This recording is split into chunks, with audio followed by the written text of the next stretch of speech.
Good evening. Welcome everyone to the Leading Voices in Public Health and the second Justice, Health, and Humanities lecture. First of all, I'd like to start by thanking the Millennium Center folks for so quickly accommodating the extra turnout tonight, and thank you all for being here. As I've said before, one of the things I like most about being at ETSU is the commitment that the university has to interprofessional collaboration. And I think tonight is a really good example of that.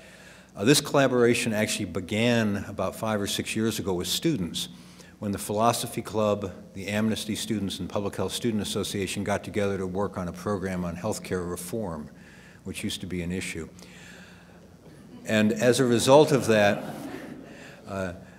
Dr. Mike Allen and I got together and actually subsequently started teaching a course together and exploring sort of the interrelationship of public health and philosophy, and that led to this remarkable lecture. And so to introduce our speaker this evening, I'm very pleased to introduce Dr. Leslie McAvoy, who's the chair of the Department of Philosophy and Humanities. I'd like to join Dr. Wyckoff in thanking you all for attending tonight's talk. It's my pleasure to introduce to you Dr. Madison Powers from Georgetown University, where he's professor of philosophy and senior research scholar at the Kennedy Institute of Ethics. Dr. Powers' background is in law and philosophy, and he has published numerous articles and book chapters on subjects relating to ethics, global justice, social justice, and food ethics. And he has also co-authored a couple of books. His research has two primary foci. The first area of his work focuses on practical and normative ethics, emphasizing issues in social and global justice. The second area of his work focuses on a cluster of social justice issues that arise from the global system of production and distribution of food, energy, and water, which is, I think, what we might be hearing about tonight. The title of his talk is Feeding the World in 2050, Food, Fairness, and Global Markets. Please join me in welcoming Dr. Madison Powers.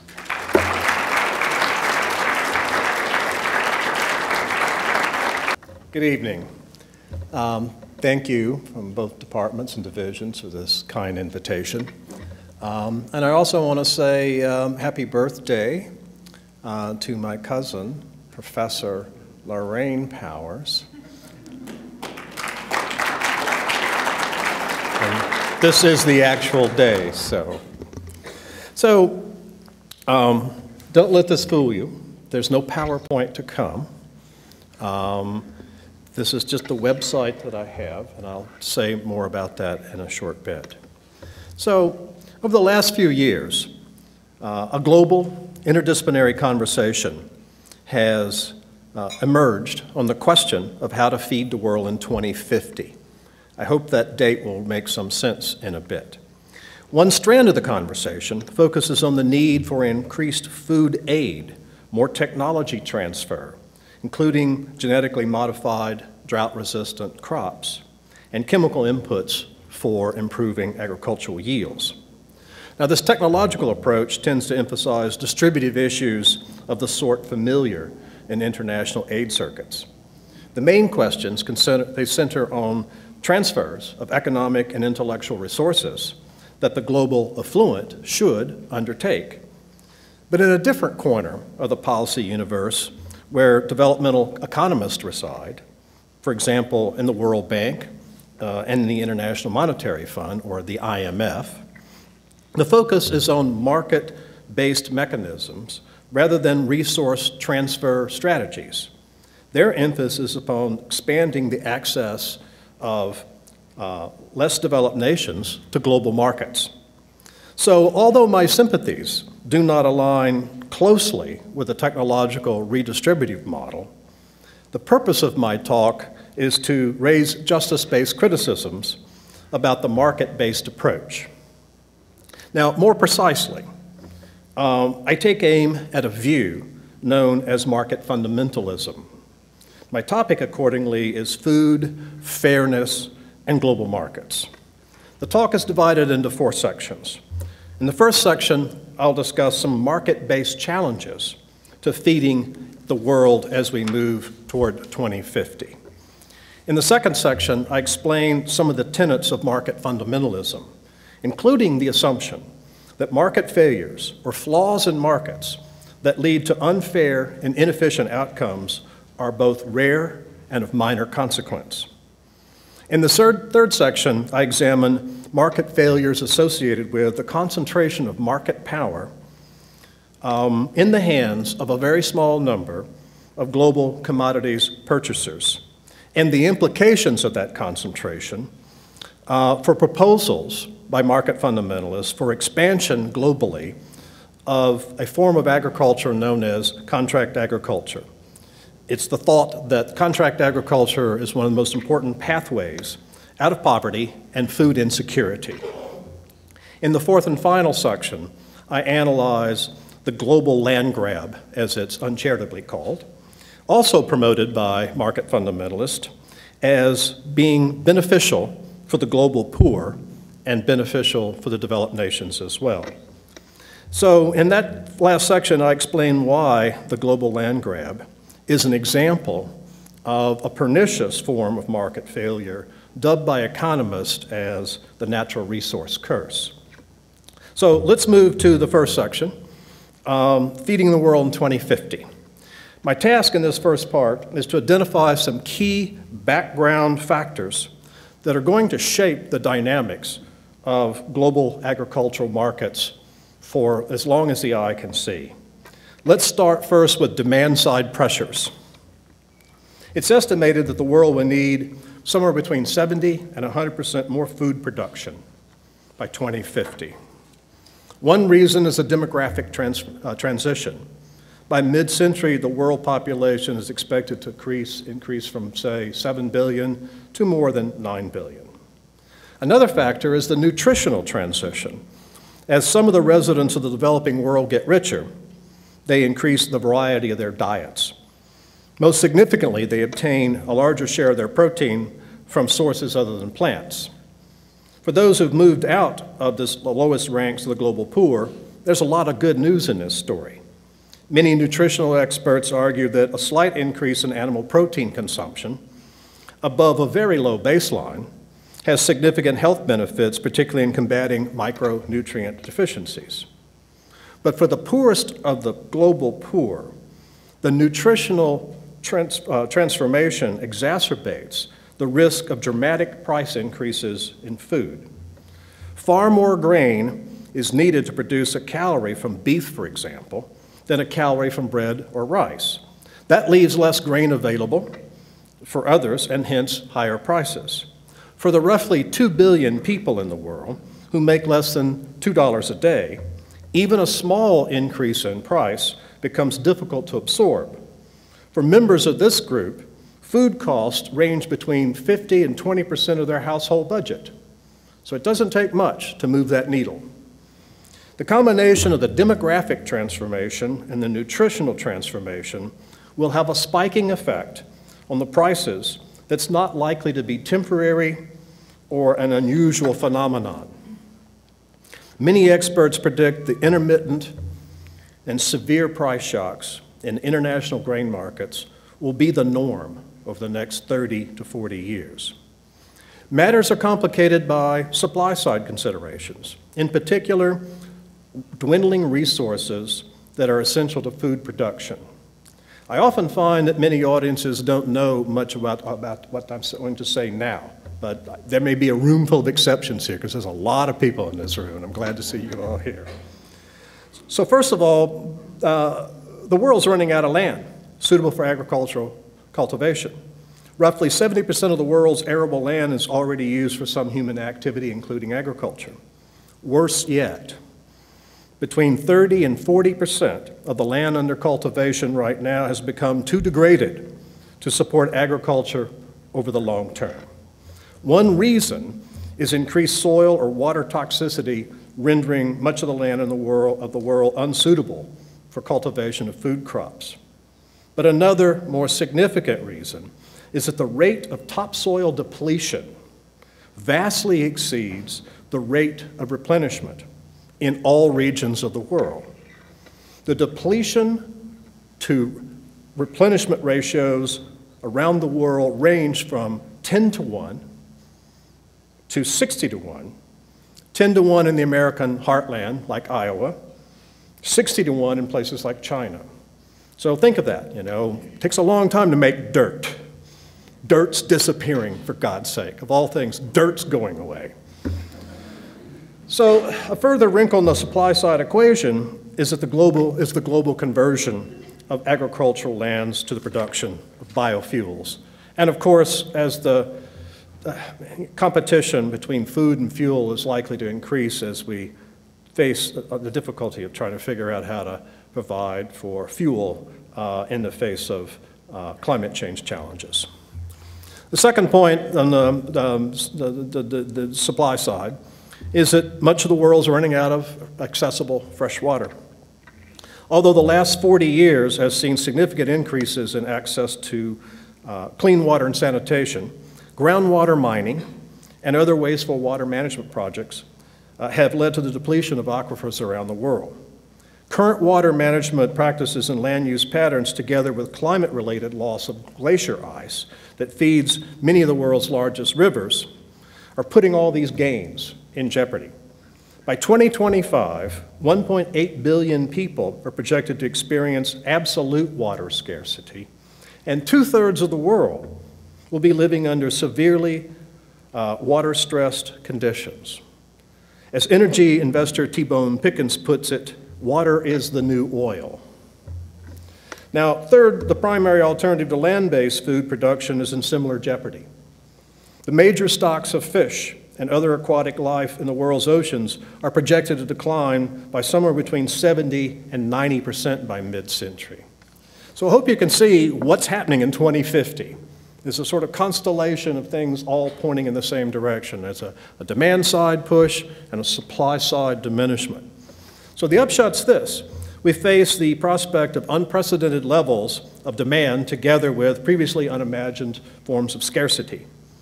The key facts that shape the incentives of all major participants in the global agricultural markets going forward are these kinds of facts. Moreover, the combined demand-side and supply-side pressures on the global food supply are but a part of a bigger picture. We have entered a period of heightened global competition for food, energy, and water resources, the title of this large website. Virtually every problem, for example, arising in agriculture necessarily affects the available resources for water and energy. 70% of all freshwater consumption in the world is for agriculture. And food production, particularly for land-based animals, is among the main sources of greenhouse gases that produce global warming. So, these are the background considerations, the supply side, demand side pressures. Second part then, market fundamentalism and market fairness. This heightened global competition for food, energy, and water resources provides a useful context for reflection on some orthodox views in influential policy circles about how markets work. Market fundamentalism offers an extremely optimistic view.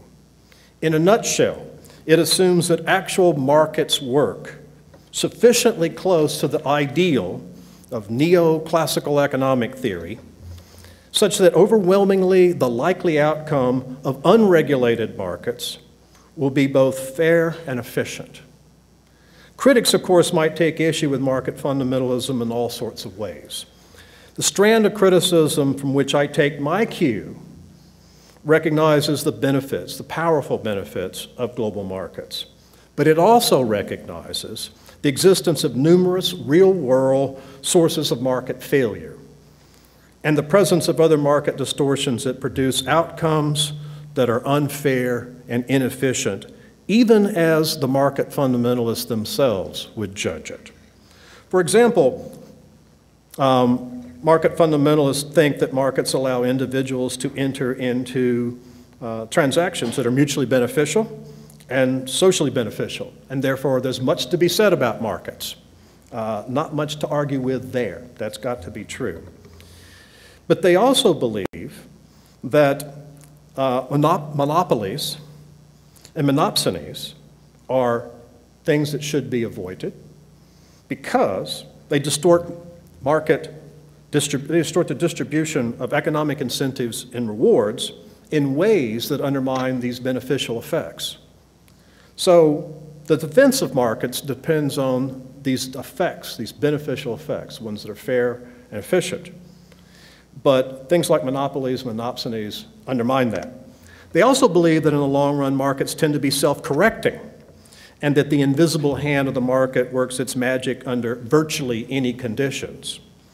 Concretely, market fundamentalists believe that neither the frequency of market failure nor the severity of consequences is great enough to warrant much concern or need for regulation.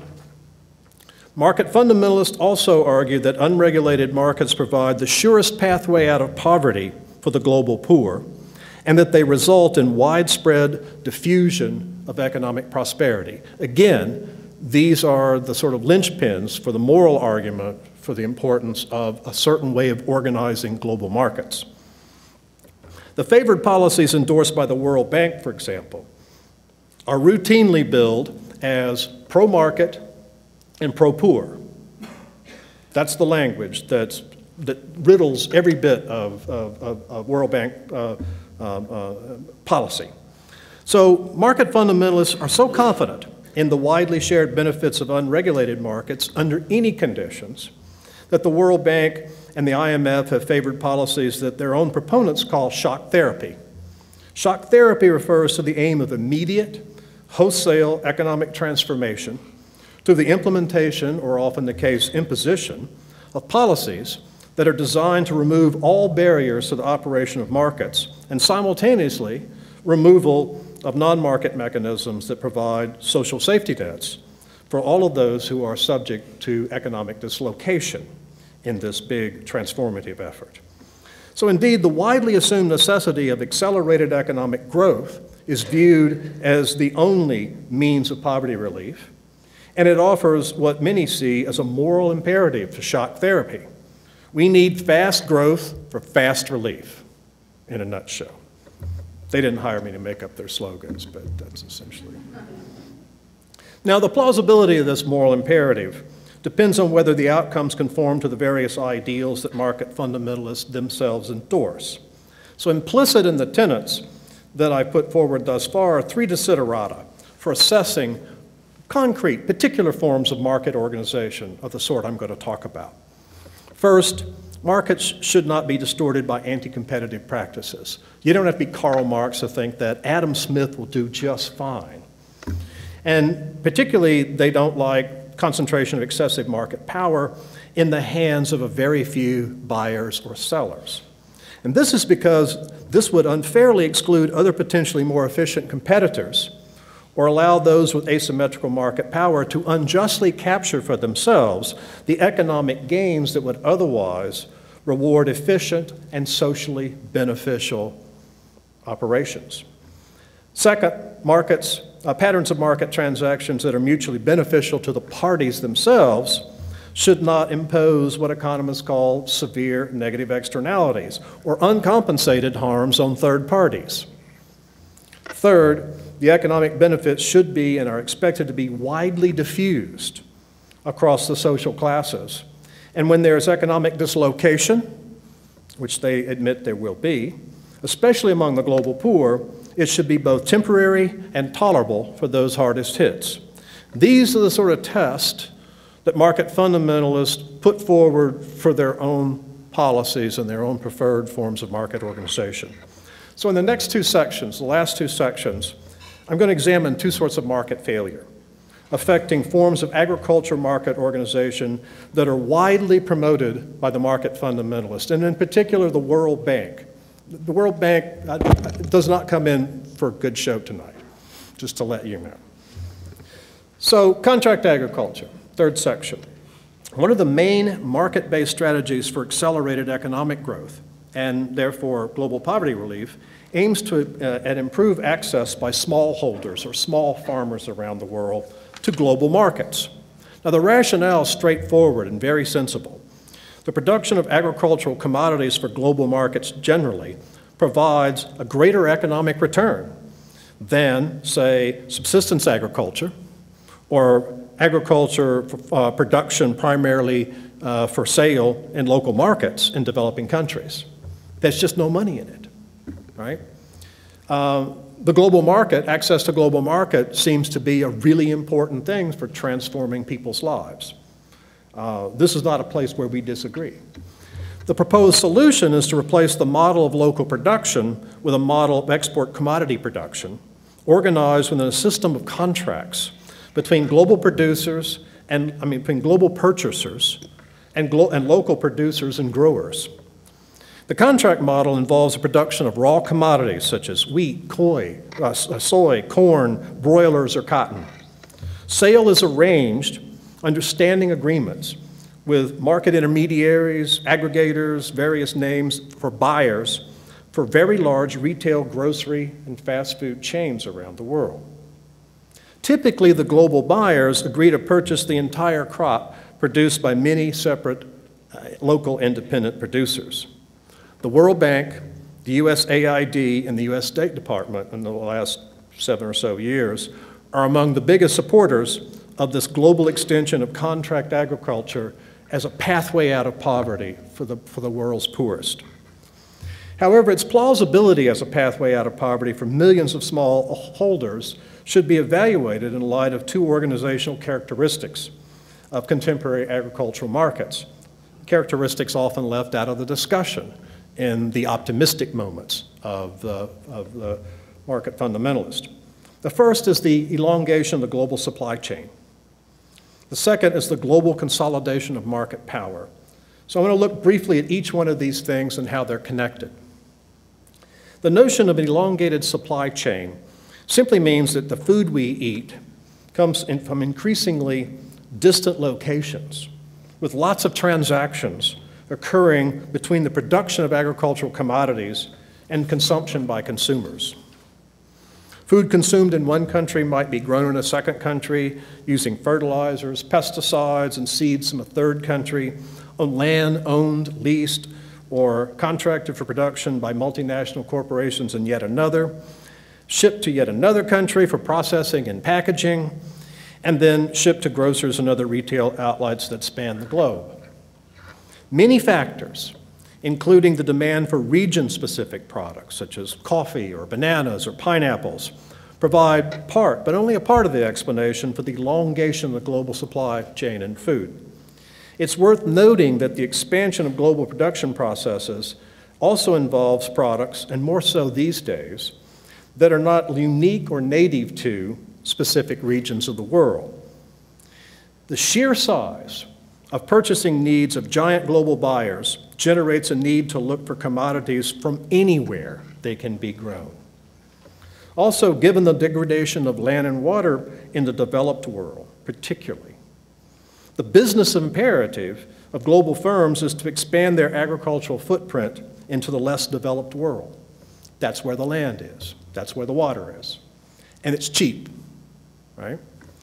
The scale of these purchasing enterprises also has significant effect on the scale of every other market participant at every stage of the supply chain: seed producers, farmers, processors, commodity brokers, retailers, you name it.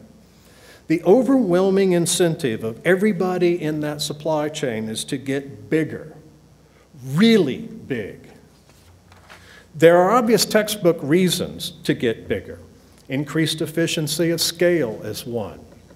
But there's another reason that large purchasers of agricultural commodities want to get bigger, especially the global grocery retailers and the fast food chains that dominate the buying process. They want to exert greater control over every aspect of the supply chain. I'm not making a critical judgment there, that's just business sense, right?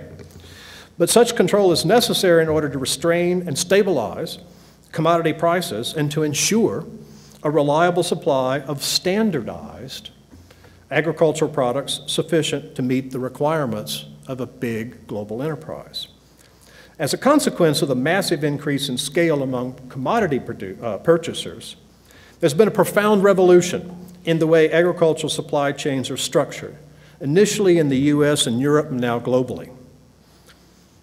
For many agricultural products, traditional systems in which independent farmers sell commodities in spot markets populated by a host of competing buyers, it's just disappearing.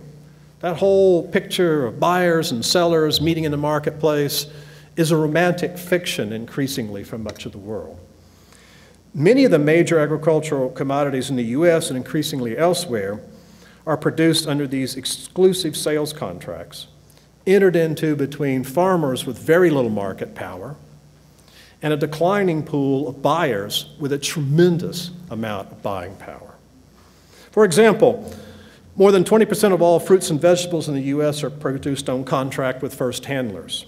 40% of cattle in the US are sold that way, and a staggering 98% of chickens eaten in the US are produced under contract with integrators who control every aspect of the production from supply of chicks and feed to the management and delivery of the broilers. For commodities where contract agriculture is not yet the norm, traditional markets have been replaced by vertically integrated enterprises where companies own every aspect of the supply chain, from seed to shelf, as the saying often goes.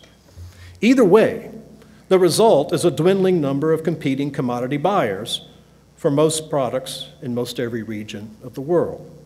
Now, many worry about the consumer price impact of these anti-competitive practices. I'll just tell you, there hasn't been much of one of those. That has not happened. In fact, one of the reasons we have everyday low prices here now is because they are able to impose the cost elsewhere and pass that saving on to consumers.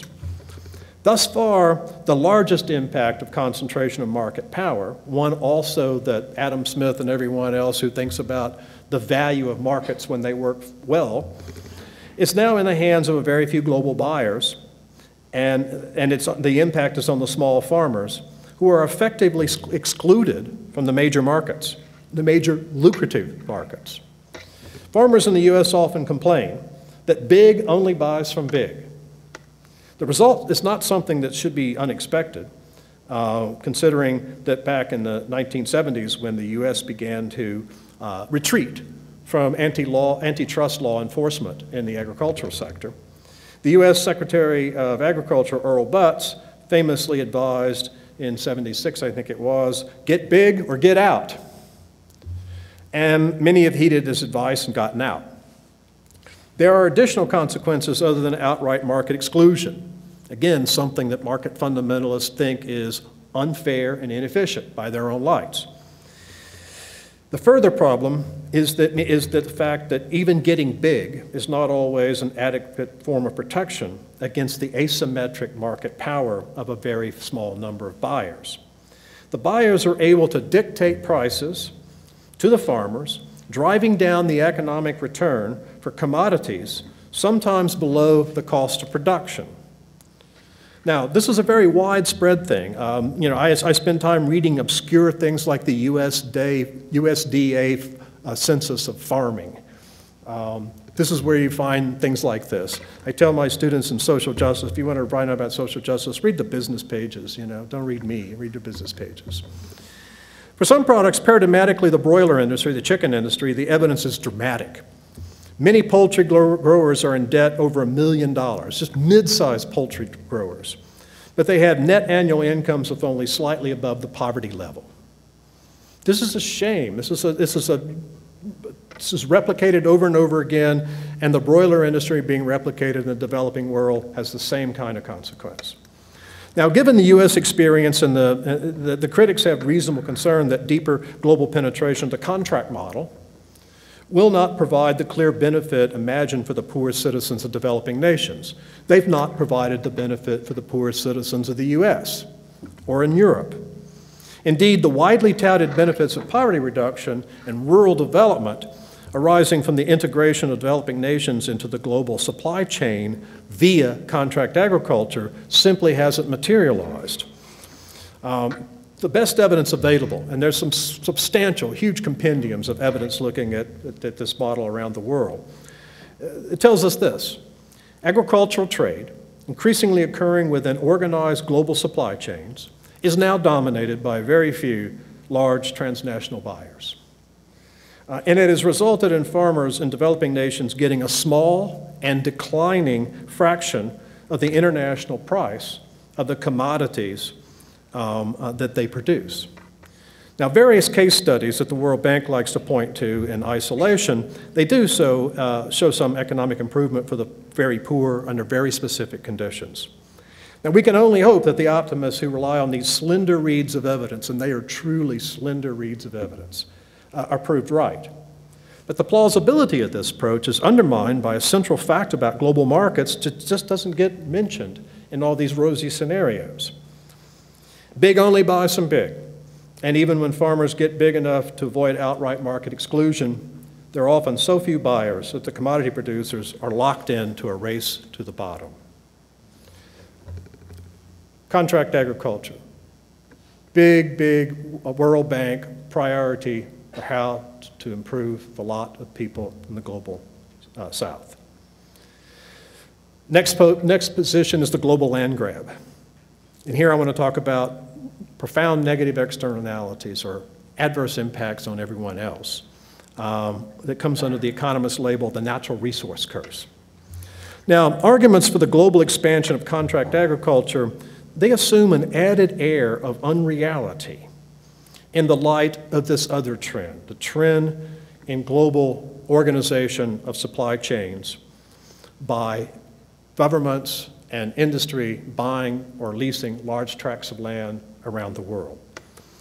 What we have now is a pattern in which affluent nations and private corporations are pursuing land and water resources globally at a breakneck pace, especially in the developing countries where the land is cheap and governance is weak.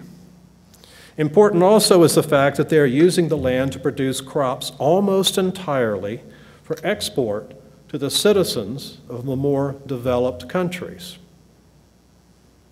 Among the biggest supporters of the global land grab is the World Bank. They maintain a registry of agricultural lands made available for lease or purchase through the governments of less developed nations. Just a few weeks ago, they added the wonderful place, the Republic of Congo, that has 1/3 of its land mass up for purchase. You can go and look online and find it. The bank also maintains a registry known as Doing Business. It is a list ranking 189 nations on the basis of how friendly each is to foreign investment. And by friendly, they mean the host governments impose few regulations and offer very large concessions.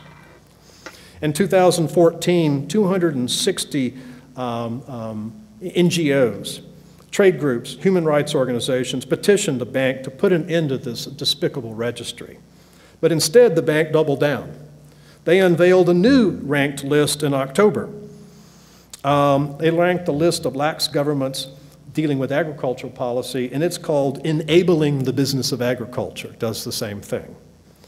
Now, the top performers in all three of these World Bank lists, they overlap substantially with the worst performers in all sorts of independent global government and global corruption indices. So, World Bank, Doing Business. World Bank, go here. World Bank, here's the brokerage house to buy stuff. The places ranked to go are the places where other indices say it's the most corrupt places on earth. And so what we have is a who's who of dictatorships, failed and failing states, and nations that have eliminated environmental health regulations on multinational corporations, often as a condition of IMF loans. So not surprisingly then, NGOs that track the global land grab have amassed a powerful quantity of evidence regarding the adverse impact of the global land grab. The impacts are strikingly similar to the adverse impacts of a traditional form of extractive industry such as coal, oil, minerals. It is a problem economists refer to, well-documented, well-discussed, widely written known as the natural resource curse. The natural resource curse refers to the well-documented fact that poor nations blessed with natural resources often fare worse economically than other poor nations. Extractive industries invite exploitation from the outside. They enable autocratic leaders and their cronies to finance their lifestyles, build up infrastructure and arms that allow them to reign in power through repression and elaborate systems of bribery and patronage. Now, it's often true, as market fundamentalists hope and expect, that gross national product, GDP, a measure of aggregate economic production, goes up with foreign direct investment, including foreign direct investment in terrible things like this, in oil and gas industries and coal. But GDP is a poor proxy for how well a country or segments of its population are doing. One problem with GDP, which the World Bank focuses on, is that GDP can go up, even if most of the wealth leaves the country. Just a measure of aggregate economic activity. Lots of stuff goes on. It leaves GNP, gross national product, the amount of money that stays within a nation, unimproved or diminished.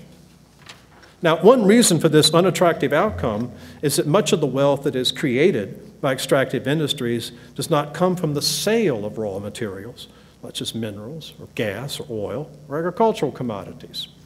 Firms based in the developing countries often pay very little for these resources or the privilege of extracting them. And most of the added market value is realized at the final stages of production involving the processes of manufacture and fabrication. The developed nations operate at what economists call the bottom end of the value chain, the place where the most money is to be made. That's where the real profits are in commercially tradable and finished goods that are in fact sold by the global affluent to the global affluent. And to make matters worse, much of the wealth that does stay in the country is not distributed to the poor or invested for the sake of improving infrastructure that will in the long term improve the well-being of future generations. Indeed, the standard scenario is one in which political cronies, corrupt government officials, and the rising urban middle classes of poor nations capture nearly all of the economic gains that the foreign investors don't take out the door with them. Now, so even if GDP goes up as a result of extractive industries, the World Bank, whenever GDP goes up, they declare victory. But when it goes up, it doesn't necessarily mean that life prospects have improved for many people, particularly the poor. Now, GDP is a misleading indicator in one other respect. It's but a snapshot in time. It measures aggregate economic activity right now. It fails to register in any place the long-term cost associated with the problems they leave behind, particularly environmental degradation from extractive industries, or the depletion of the narrow resource base in which these countries are heavily dependent. Also, a common side effect of state-sponsored foreign investment in extractive industries is the dispossession of the rural poor from their traditional ancestral lands, public lands in which they've lived or farmed. The problem is that occupants of these lands have no legal title. Land is therefore easily and readily expropriated by the state and made available to the foreign business interest. The United Nations estimates that 4 billion people live outside the protection of the basic rules of law, establishing rights to property, to land, remedies for dispute resolution, and protection against harmful activities of others. Now, there's much to be learned about the extent and impact of the global land grab. It's moving at breakneck speed. There are websites, NGOs that are tracking this stuff. Some of those websites you can find links to, and you can read the contracts. I have links to like 400 contracts. See what they look like in real terms around the world. But we will have to wait and see how closely the effects resemble the paradigm examples of the natural resource curse. But I think there's a growing body of evidence that points us in the right direction, that the effects of this foreign land acquisition mirror the effects of traditional extractive industries. Here are the ones we know. Dispossession of small holders in existing lands.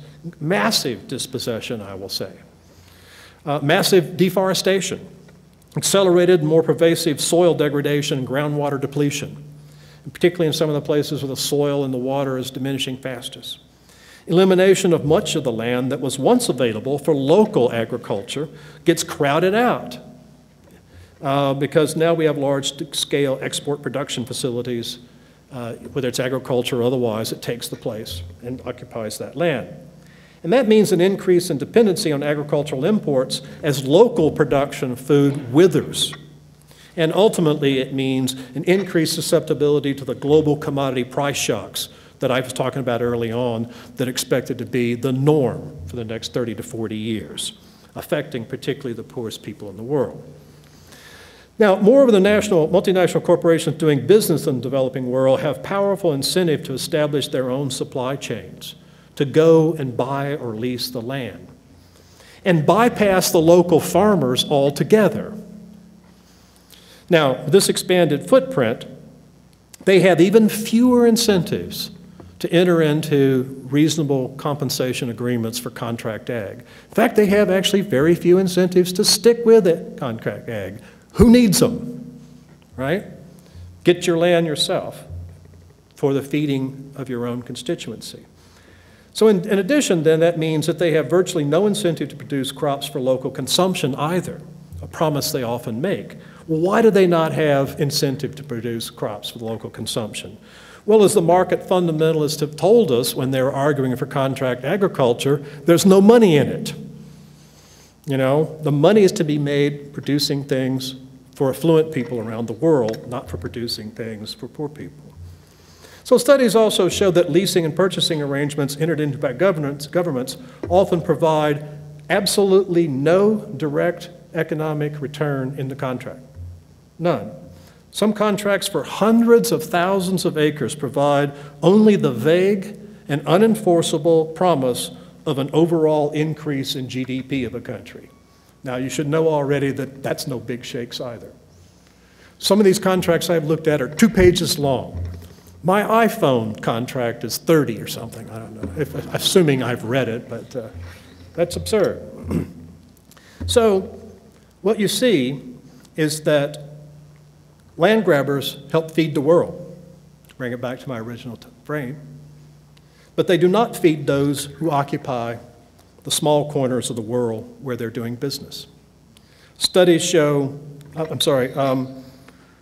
so some contracts are essentially just a promise, it's thin air.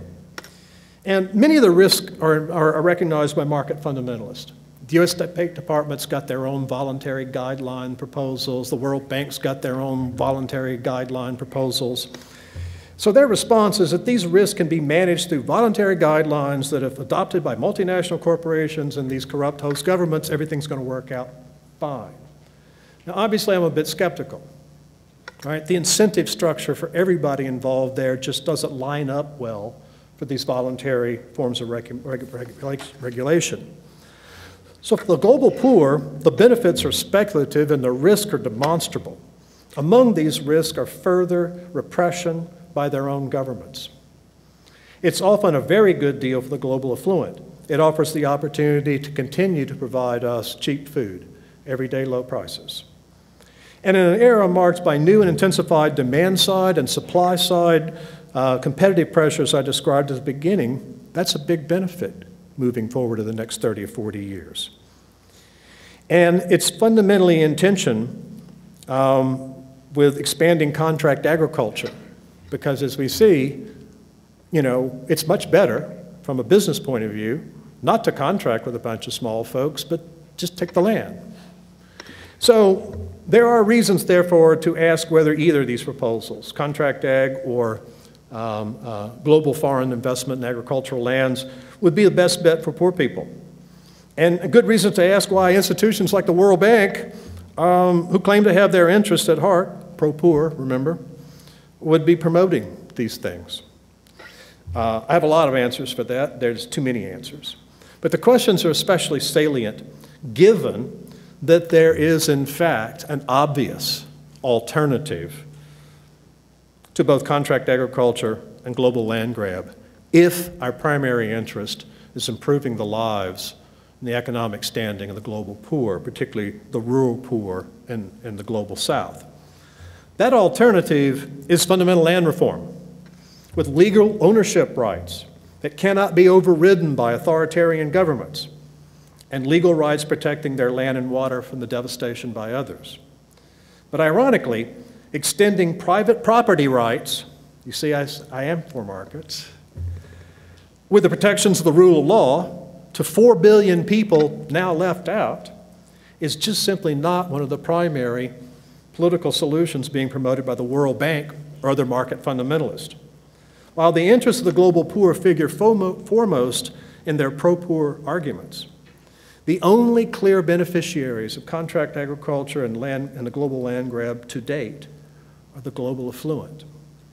The risk is that both policies will further disadvantage the very people who already face extraordinary obstacles on their own in the competition for food, energy, and water. Now, if you have various questions, there's a search function right there in that website. It's a very long website. It's 200,000 words. There's 36 pages of about 7,000 words each. For those of you who've written a book here and there, you know that's like a couple of books.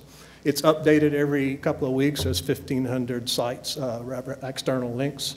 It covers a lot of issues way beyond what I've done tonight. But I thank you for your attention, and I invite your questions.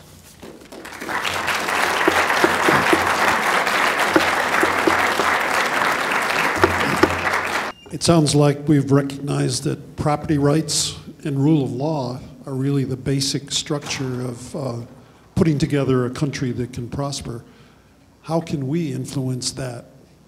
Is that United Nations? Is that US? It's a really great question because, you know, I read a lot of these internal position papers and written by a division of the World Bank that I just wonderfully admire, and that's a research division. They're very like academic institutions. They're quite independent of the sort of policy people who are promoting various kinds of activities in other parts of the world. One of the most talked about things for the last 15 years has been how the World Bank and IMF together in their cross-conditionality arrangements with helping out debtor nations who have balance of payments problems is to actually establish a further footprint of rule of law.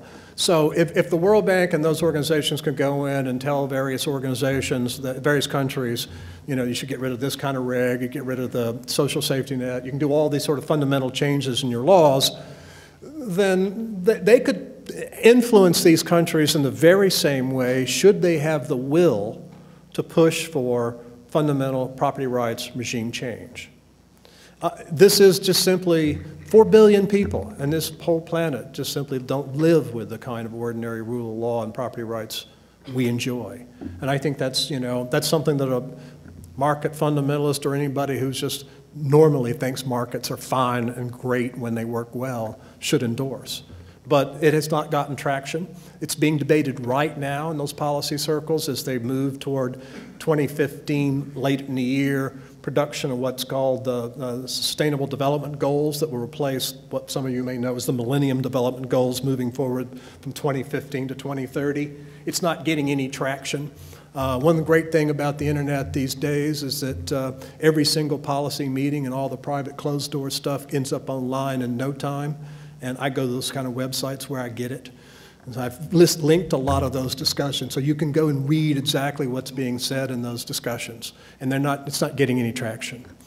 How we could influence that, you know, if you think a lot of issues like that we also face in politics in America are very difficult to translate into political action or some sort of gravity in Congress or whatever, explaining how we engage the world through the World Bank and IMF is almost unimaginable, right?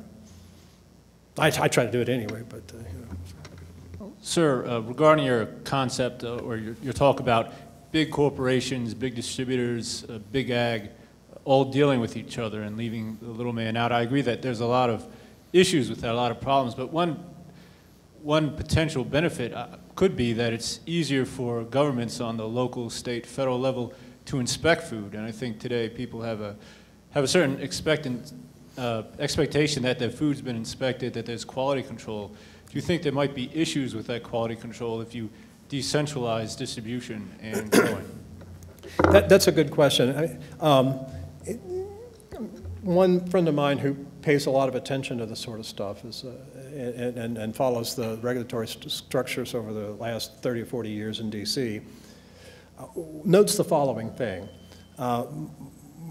If you've got large facilities or small facilities to spread out, it doesn't make much difference in terms of what you have to deploy in terms of person power for inspecting. You can go put a lot of people in a big place or a bunch of people spread out a lot of places. The problem is that year after year, under every administration since the 70s, the number of inspectors in all those areas has diminished radically. And the number of requirements of their inspection tasks have diminished radically.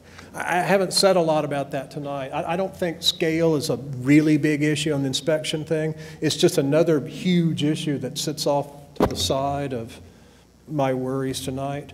There's a bunch of stuff on the website and the food production thing about that literature. If you're happy to read a lot more about the concrete details of the budget changes over many, many years, and the inspection laws themselves. I wonder how you see the role of the scientific community in all of this, because I suppose your big corporation, big distributors, big buyers are backed by substantial scientific expertise in their home communities, and the places where they're going, taking over the land, those countries do not have equal amount of scientific expertise. No. So you talked about two things, two possible solutions, property rights and rule of law. Yeah. And I wonder, would you like to say something about the growth of scientific expertise in the peripheral context? Because this is one of my area of research. I'm really curious about that. Right, absolutely. So I said early on, there's like conversations that are not entirely parallel, but they don't join up as much as they should. And that's the aid community thinking about what kind of technology transfer, kind of very redistributive notion from the global affluent to the global poor should be done. And another group who is not interested in redistribution or technology transfer or anything else. In fact, they're interested in just the opposite. They're interested in increasing intellectual property rights protection. President Obama is negotiating with India right now on that very subject.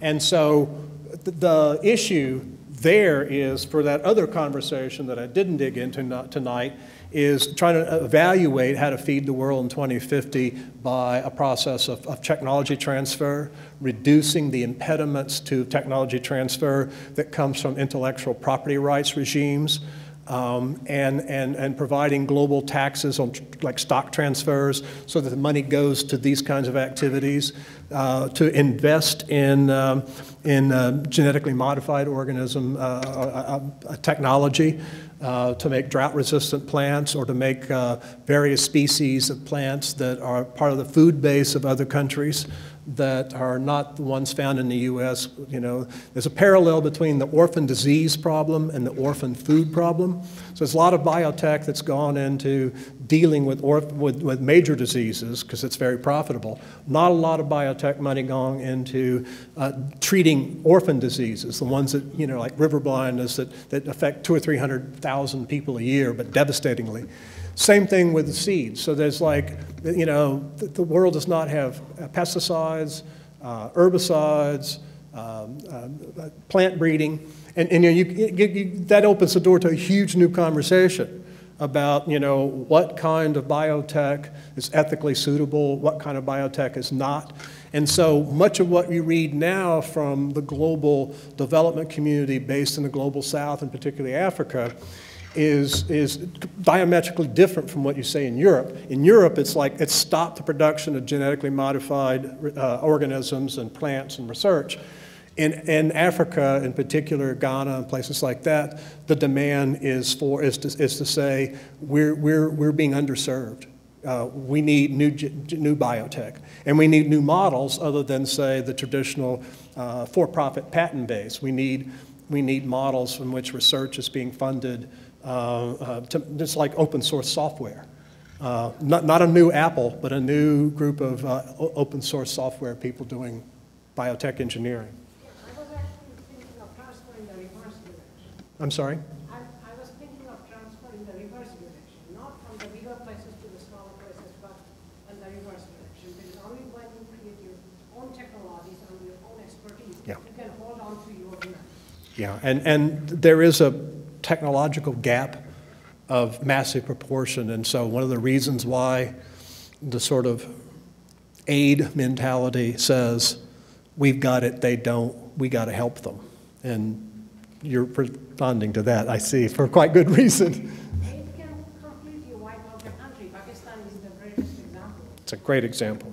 It's a great example. Yeah, so thank you for your presentation.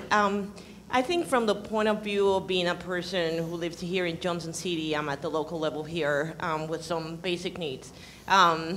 If the demand and the pressures on the developing world are based on the consumption of the developed world, what can I as a person do to reduce that consumption in a way that you know, in a way that it still allows me to have like a regular life, but you know, that it could contribute towards reducing the demand. So within this literature and climate change literature, there are lots of people talking about no sacrifice solutions. The Intergovernmental Panel on Climate Change has produced some pretty bogus numbers saying that, you know, we could tackle climate change in a timely way by a global GDP loss of 0.006% per annum. Most economists have already responded to that, just think that's just wild. And I could give you a lot of reasons. I'm posting a lot of new data on that on my website soon. The problem is there aren't any of these sort of sacrifice solutions. If the whole world lived at the standard of living that a middle-class American lives at, it would take about 5 to 6 Earths to support it. And there's not an easy route out of that when you also realize that it's not just that the demand side pressures are only go upward, but the supply side pressures are going to go really push against even making it work with 5 or 6 Earths. If we changed our carbon lifestyle in the US from about 18.5 metric tons of carbon per person per year consumed, and to make the amount that would be necessary to prevent the climate from raising 2 degrees Celsius by 2050, we would have to move from 18.5 to about 2.3 metric tons per person. That is the level of carbon consumption of Malawi, not a very high standard of living. And so these pressures that are produced by growing population and a growing subpopulations of very affluent from previously poor countries inevitably is leaving 4 billion or so people behind. And this is why there is this race for land and water resources around the world, because those who are paying attention know that it's only going to get worse. Now, how in the world could we reduce our carbon footprint here in any significant way or reduce our consumption footprint? There are a handful of things, one of which is moving to no meat or low meat diet, particularly to do to the cow what Henry Ford did to the horse, and that's to remove it from the centerpiece of commercial life. Because it's cows. There's a World Bank report called Livestock Long Shadow that conservatively estimates that 28 to 35% of all greenhouse gases are produced by production of land-based animals that are ruminants. That's cows, you know, a few goats and sheep, but it's cows. So eating beef is one of the worst things you can do in any large quantity. It's 10 times more impact on water and on grain and on carbon than, say, chicken. There are things of that sort. Basically, the things you could do to do well would be to fundamentally, there were alterations in our technologies, our public transportation, our public health systems. You know, it's a matter of reinvesting in the kinds of things that allow people to live well with as much impact. And if you want to find countries that are doing this, it's countries like Denmark and Netherlands and, you know, and I don't want to make it sound like that was an easy path and they took it. They have some natural advantages of various sorts that allowed them to make progress where the rest of us aren't. Japan's making tremendous progress. So it's possible, but it's not going to be easy. It's not going to be painless. And, you know, at the moment, you know, about 85% of all consumption is done by the top 15% globally in the world. You know, we consume it all. And so you run into another kind of problem too, and that's obvious, is that you know, you build an economy globally out of consumption, and if there's a slight slowdown, you know, then the whole global economy goes into a bit of a spin. I mean, the growth in GDP in China is plummeting at this juncture, and it's because the rest of us aren't buying enough stuff, you know, and if that economy plummets, then it's going to be that kind of contagion that John Maynard Keynes worried about in the 30s and early 40s as they went around to create the IMF and the World Bank to try to staunch that global contagion. But we're in this kind of difficulty. We either consume and keep consuming, or the economy tanks, and then things go badly. Or we keep consuming and, well, things really did go badly. It's just not so much on our watch. So if you have children or care about people who have children or just kind of vaguely care about children, you know, we're not leaving them much. We're leaving them with a lot of problems. Right? Dr. Powers, thank you very much for a great presentation.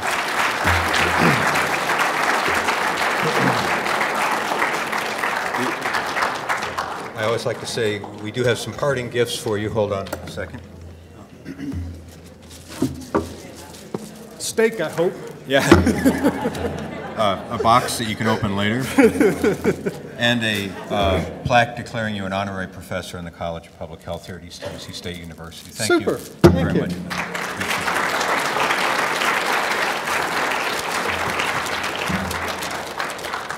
And the last Leading Voice event for the year will be March 5th, when Robin Spielberg, the pianist and composer, will do a presentation called The Transformative Power of Music, The Medical Benefits of Music. That'll be over in the Culp Center at 7 o'clock on the 5th. Thank you all for being here this evening, and again, thank Dr. Powers for his presentation.